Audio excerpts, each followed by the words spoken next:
Hey everybody, what's up? Kevin here once again from the My Song a Day Rock 2000 Today YouTube channel. And today we are going to be reviewing the 13th album from one of the greatest punk bands out there that have been around for over 30 plus years, and people have been waiting for this one. This is our review of Green Day's new album, Father of All Motherfuckers.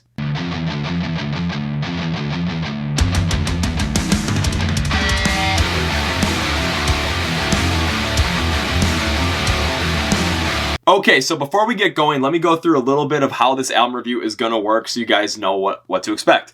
First, I'm going to go through a little bit of a background on Green Day so we're all caught up over the little bit of the past 30 years with their music, where they stand today, going into 2020 and going into this new album. Then I'm going to be reviewing the album on three aspects. First, I'm going to be taking a look at the composition, construction, and instrumentation on these songs and see how they fit and if they achieve what Green Day is trying to go for. Second, I'll be taking a look at Billie Joe Armstrong's vocal performance on this album and see how that ties in as well. Third, I'm going to end up going with the styles and themes of the songs and see how they play together and see how this all comes together in one big album.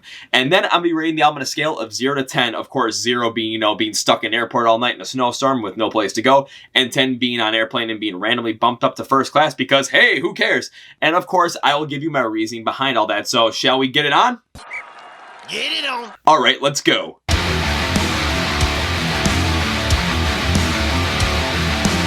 So if we're going to be going through the background on Green Day, we got to go over two specific aspects, especially two albums that Green Day has come out with. First is their album from 1994, Dookie, which ended up selling over 10 million copies worldwide off the songs like Basket Case, Welcome to Paradise, and When I Come Around. Many Green Day fans see this as their favorite album, and this really thrust Green Day into the scene of rock music in the 1990s, especially because this album gained its popularity right before the unfortunate death of Nirvana frontman Kurt Cobain. So especially in the void that Nirvana left, Green Day really stepped up to the plate and really ended up filling that void that was there. Green Day also destroyed the rock music scene with their 2004 release, American Idiot. It was #1 on the Billboard charts for quite some time, and this was all in a protest to the current president of the time, George Bush, going over certain aspects of culture and life and politics at that time. I mean, take a look at the titular song, American Idiot. That is a classic song, and they go directly at politics.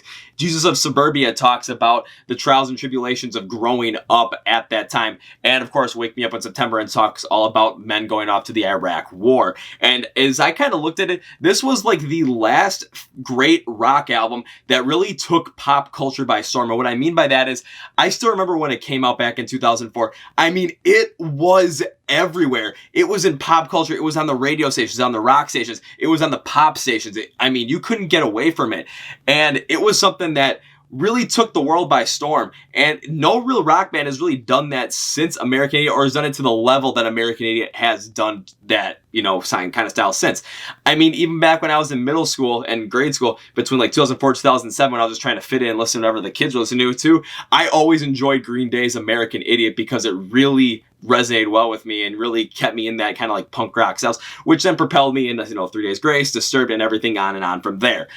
And they even made a Broadway musical off this one. So, I mean, like, come on, you gotta be kidding me. This is awesome. The band's most previous release before Father of All Motherfuckers was Revolution Radio, which came out back in 2016. Metacritic had an average score of it with 72 out of 100, so it did go on that pretty good to good scale that they end up going with. Kerrang! Ended up saying it was the best album of 2016, where it debuted at #1 on the Billboard Top 200. I believe Loudwire or Rolling Stone put it at number 16. Myself, I wasn't a very big fan of the album because I wasn't a very big fan of Green Day at the time. However, I did like what I heard because it seemed like they were going back to more of those raw roots like they had been before. Now, taking a look at the new album, I mean, they announced this hella mega tour with Fall Out Boy and Weezer to promote the whole entire album, which I thought was awesome. And they announced a partnership, a 2-year partnership with the NHL to really, kind of partner their music with the NHL. And I actually love the partnership. And during NHL All-Star Weekend, they actually played their song, Fire Ready Aim, and Billie Joe Armstrong dropped a couple of F-bombs, and some of the news outlets like, oh my God, and the NHL just looked and said, cool. So enough of the background, let's get into the album.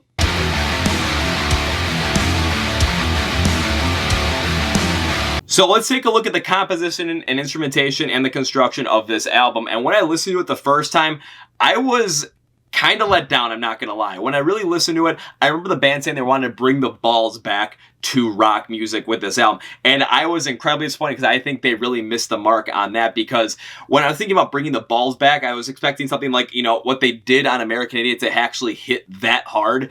It could have been a much different sound, but I wanted to hit, you know, that hard, and they really failed to do that. Let's take a look at a song like Father of All. Yeah.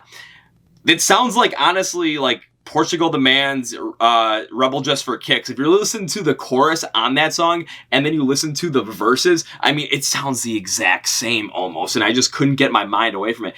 It just really stuck with me. Take a look at a song like Oh Yeah. It has a lot of pop rock and pop tendencies to it. Now, I will get into why that actually works on this song, but I just couldn't really stand it because, again, it really had no substance to it in my feel and no balls. Meet Me on the Roof was another song that really kind of mixed like a 1950s rock and roll style with some pop sounds of today, and it just didn't seem like it really had any substance. It didn't have the balls that I was expecting. The only song that really had any kind of balls, in my opinion, was Sugar Youth. And I'm like, you know what? I actually kind of like this song, but it's the ballsies, but it's just pop punk. There's really not that like angry punk rock that we've seen from them on stuff like American Idiot. It's more like what they're trying to go off of back when they were on Dookie, but it just seems, you know, a little bit bland and kind of just there. The instrumentation on this album, there were parts of it that I really did like, and there were parts that I thought were kind of bland. But what I really liked, though, was Tré Cool and his drum, because it was the most consistent part throughout the whole entire thing. On a lot of the different song stylings, then again, like I said, they're going through many different styles, and we'll go through those in a little bit. But when I looked at it, he really kind of kept the backbeat and the bones to the whole entire album, and just really kind of did something that I thought was really well. If you take a look at the inspiration they did, like a 1950s Little Richard Tutti Frutti style, or like, you know, that pop punk or that classic rock and roll style, he really did a good job, you know, making sure that they really stuck to what they were doing. I think the biggest shining moment here is Tré Cool's drum fills between the transitional parts of songs. So, you know, between the chorus and the bridge, the chorus and the verses, pre-chorus, chorus. When he does those fills, they're simple yet complex enough to really just stand out and be like, okay, this is really well done. Now, the guitar and bass work, they also followed the same suit where they really fit those different styles that we'll go through a little bit later, but they don't do it nearly as well as Tré Cool's drumming do. So overall, when I took a look at the instrumentation, I was expecting something a lot rougher, raw, and a little bit more something, you know, like bringing the balls back to rock that American Idiot did, and they really disappointed me on this one. So that's where I kind of looked at it and said, oh no.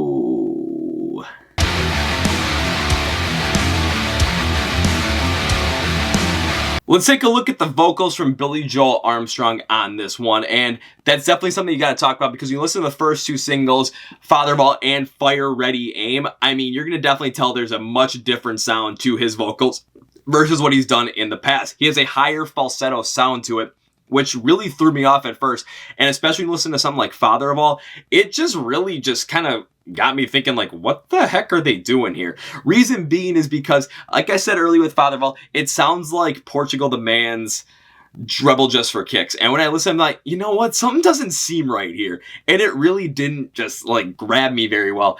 And I'm like, you know, I like it when he just goes that kind of standard sound that he has, because no one else really encapsulates that.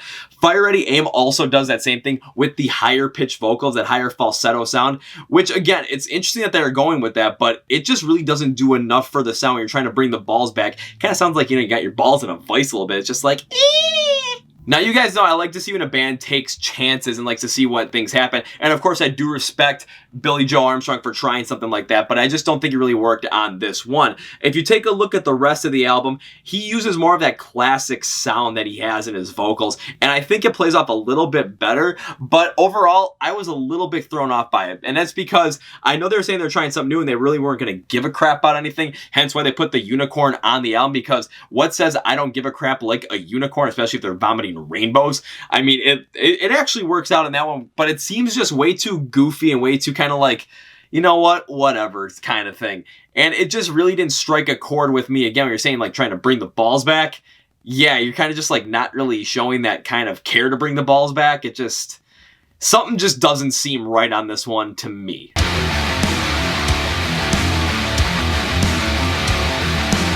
So now we have to talk about the themes on this album. And when I take a look at the themes, one thing the band said was they were not going to go directly after President Donald Trump because they said it was going to be way too easy. So they wanted to give themselves a little bit more of a challenge, which I do like what they did. But instead, they focused on themes that they have classically focused on over the course of time, which has been growing up and going through that transitional phase between becoming a teenager and becoming an adult. So they've really focused on that in the past, and they really hit that again here, but they kind of update a little bit more for 2020. So those themes could conclude, or should include, I should say, stuff like, you know, being on social media and how people on social media seem like they have this great life, but then it's just they're fronting, like on a song like, oh yeah. Take a look at a song like Meet Me on the Roof. It's all about, you know, hoping a girl likes you enough and has low enough standards for you, kind of like, you know, like being in high school, like I like her, but you go talk to her for me. That's kind of what I got out of that one.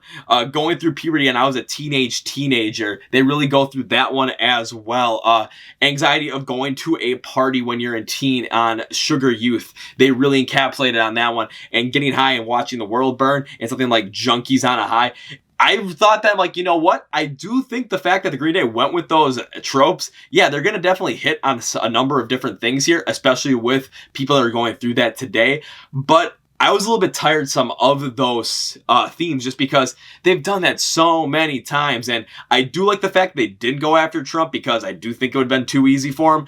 But, I mean, come on. Where's the balls, man? Where's the balls in these songs? Taking a look at how the stylings of the songs and how they were influenced and how they worked with the themes of the songs, I think this is an incredible high point on Father of All Motherfuckers. And the reason I think that is because when they blended it, they really made sure that they took these different styles so that they'd be relevant to the topics today. So take a look like, oh yeah, when they're talking about social media commentary, they really went with more of a pop-centric sound and a pop rock sound, because when you're on social media, when you see videos on there, pictures on there, they're always doing like these like pop rock, EDM, pop kind of sounds. And yeah, it definitely fits for that kind of a trope. You look at Sugar Youth, where it's, you know, more anxiety driven and more about getting, kind of like trying to get laid. I love the pop punk styling that they went with on this one, because it really fits well with the theme. Junkies on a High. If you take a look at, you know, getting high and watching the world crumble around you, you're in much more of a mellow state because of the high. And they really went with more of that mellow, drawn back tone, very easy listening, which I thought was fantastic. And then Stab You in the Heart. This one they went on a complete 180, because they're talking about a guy that was thinking about killing his wife after, you know, being basically cheating on him and not committed. And I'm trying to think of the word right now, but I'm not going to do it. Come on, Kevin. But they went with this 1950s Little Richard Tutti Frutti inspired style. And this one, I love the contrast on it, because they're going with a style of music that was around a time where this was all taboo to talk about, and now they're bringing it to the forefront with that style. I love the mix, and a lot of those songs worked well with mixing the themes and the stylings in a culture.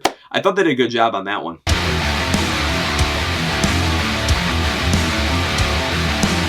Now time to give my overall rating on Father of All Motherfuckers by Green Day, and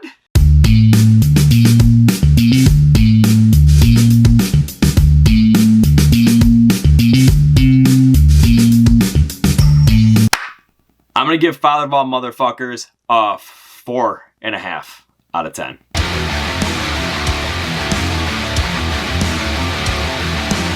So I'm giving Father of All Motherfuckers a 4.5 out of 10. Let's talk about what I liked on this album. I spoke about it earlier in the instrumentation and composition and construction section, all about Trey Cool's drumming and his fills and transitional fills in the songs. The reason why I like this on the album, because it really gave much more substance to the album as the driver, and those drum fills and those transitions really stuck out to me on so many of the songs. I thought, wow, they're simple, but they're complex enough to be really needed on here, and they really show everything that we need.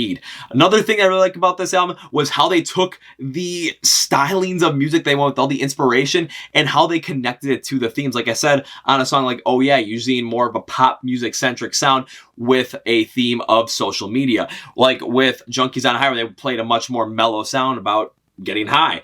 And then something like Sugar Youth, where when you take a look at Sugar Youth, they went with more of a pop punk sound when it's all about anxiety driven and just trying to get laid. Yeah, I really think it works here as well. And Sugar Youth, did I say Sonic Youth on that one? Man. But still, Sugar Youth is probably the best song on this track, because it really has that more of like a ballsy feel to it that Green Day has been known for in the past.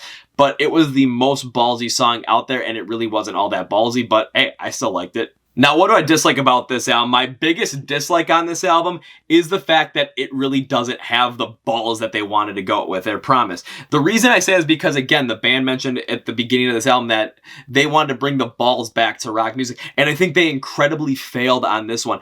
And if you take a look at some of their other transcendent albums, and we know they can be transcendent and really bring that kind of style back. They did it with Dookie, and they really shine brightly on American Idiot when they did that. However, on this one, they went with more of an aloof, not caring vibe, and it really did show on this one to where it just didn't feel like everything was there. If you take a look at songs like Meet Me on the Roof, again, get Fear of Getting a Date, I'm like, wait, what are we talking about here? Are we going over the old same stuff again? If you look at Sugar Youth, even though I like the song, talking about, you know, anxiety of going to a party and then trying to get laid, like, come on, we've gotten through that a good number of times. And I was a teenager when you're talking about puberty, and especially when you're talking about that, you're going through 2 pre-choruses that are the same and 3 choruses that are the same, and you're trying to go through all this thing about being, you know, going through puberty and growing up. I mean, on that sort of substance, it just doesn't make sense. The album was very aloof at this point, and I just thought, you know what? Really wasn't there. Father of All, the lead single, was another one I had a major issue with because I thought it sounded like Rebel Just for Kicks by Portugal the Man. It didn't really sit well with me at all. It's not like the male version. I'm like, oh man, I'm not sure where they're going with here. And the high falsetto tone from Billy Joe Armstrong, I'm like, you know what? Not really good on that one, Billy Joe. I'm not a big fan of it, but you know what? Some people probably are, and I'm going to go with that. One thing I disliked about this album was there were a lot of spots of blandness on this album because many of those songs just repeat the same stuff over and over again.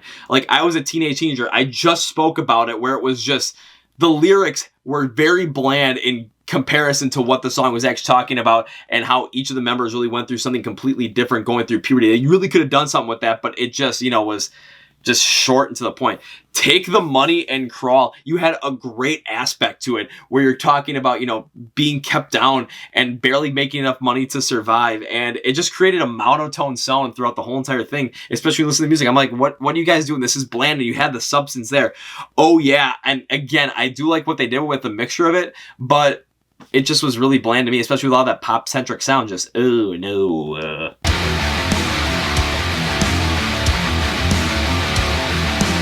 So overall, in summary, this was an album that Green Day was incredibly disappointing on, in my opinion. When they said they were trying to bring the balls back to rock and really showing that not caring motive and just kind of just being like, you know what, we're going to do whatever we want. I like the initial idea of it, but the end product shows a lot more of that not caring instead of bringing the balls back. And when we've seen them be able to do something like that, they were transcendent with Dookie. I mean, American Idiot was a culture phenomenon that they ended up creating, and it still is today. They just went through the same old tropes of high school stuff and growing up and going through puberty like they have on so many other of their albums, and a lot of the aloofness to the songs really showed disappointment. Well, I did like how they took some of these different stylings and mixed them with the themes and how overall that played out, along with Trey Cool's drumming, because I thought that what was given to him and what was working with, those fills were fantastic. Overall, this one was just a major disappointment because it just didn't hit like with the balls that they were trying to go for, or they were trying to say they were going for. If you want to find a punk rock album that is bringing the balls back, especially in 2020 Vision by Anti-Flag is the way to go. Alright guys, that's it for me. Thank you for watching the My Song Day Rock 2008 album review of Father of All Motherfuckers by Green Day. If you like the video, give me the like. If you dislike, give me the dislike, and put your review in the comments below so we can talk about it, compare notes, and have some fun. Also, if you're not subscribed to our YouTube channel, hit the subscribe button and the bell icon to be notified when we release videos every single Wednesday and some special Monday ones. So yeah, let's get those out of here. And please follow us on our social media accounts like Facebook. Facebook, you can find out anytime anything gets released, but whether it's the podcast, Song of the Days, and YouTube videos. Twitter is another one. We're going to have the 30-second previews along with Facebook for the Song of the Day choice, and that's a great place to talk to us about anything and everything. Instagram right now is our biggest platform, and there we do so many different things on there. You can see the 30-second preview for those Song of the Day choices. You can join our Instagram live stream every Wednesday night at 9 p.m. Central Time. You can watch our IGTV behind the scenes videos every single Tuesday night. We talk about behind the scenes stuff here at My Song Day Rock 2008 and what's going on. Give you a little bit of a, sneak peek. And every single day we will always ask you some kind of a question or tell you something because we want to talk to you on that platform and we love the comments. So please follow us there, and on TikTok as well, we just do some fun stuff. Links all in the description below for all this stuff. get those out of here. We'll talk about the chord progression podcast brought to you by My Song Day Rock 2000. It is our very own podcast where we are beginning to expand it right now. So one thing you'll be seeing a lot more from the chord progression podcast is, yes, we're talking about music. Yes, we're talking about a lot of things. But now we're really going bigger into the guests because we want to talk to you guys about these albums. We want to talk to the artists about these albums and the smaller artists that are emerging. We want to talk to them. Let you guys get to know them. And then all of a sudden they're going to make it big and be like, hey, I'm on the chord progression podcast. And then you're going to be like, yeah, we're in on them first. So it's a great place to do all that. You can listen on Spotify, Apple Podcasts, and Google Play. And here on the My Song Day Rock 2000 YouTube channel, you can watch the podcast, especially when we have the interviews. Oh, you can see the people talking with me. So, yeah. Alrighty, let's get that out of here. And last but not least, if you're not enabled to our Amazon Alexa skill, please go do that because that is where you can listen to the whole entire song of the day selection for that day. And the next 24 hours goes by, oh, boom, you're going to get a brand new song of the day selection. This is a great way, and you're going to see all the 30-second preview stuff on the social media channels, but you're going to see and hear this one on the Alexa skill. So it's a great way to rediscover those old bands you used to love, discover the new ones you used to love, discover new music, and just fall in love with all these bands and rock bands all over again and become a huge fan of rock and metal. And on Saturdays with our Small Band Saturday feature, that you can get in the know with the smaller bands that are emerging today and the music that they're making. So please enable that. And I want to thank you guys for watching this video. Thank you for supporting me as well. I love doing this stuff. I will not lie. And this is a fun one. So we'll see what happens next week on our review, but we'll see if where this one ends up in the year-end awards come the end of 2020. So until then, this is Kevin from the My Song Day Rock 2000 YouTube channel. You guys know how I end all these videos. Let's try and get the hat flip. I missed that one. See ya!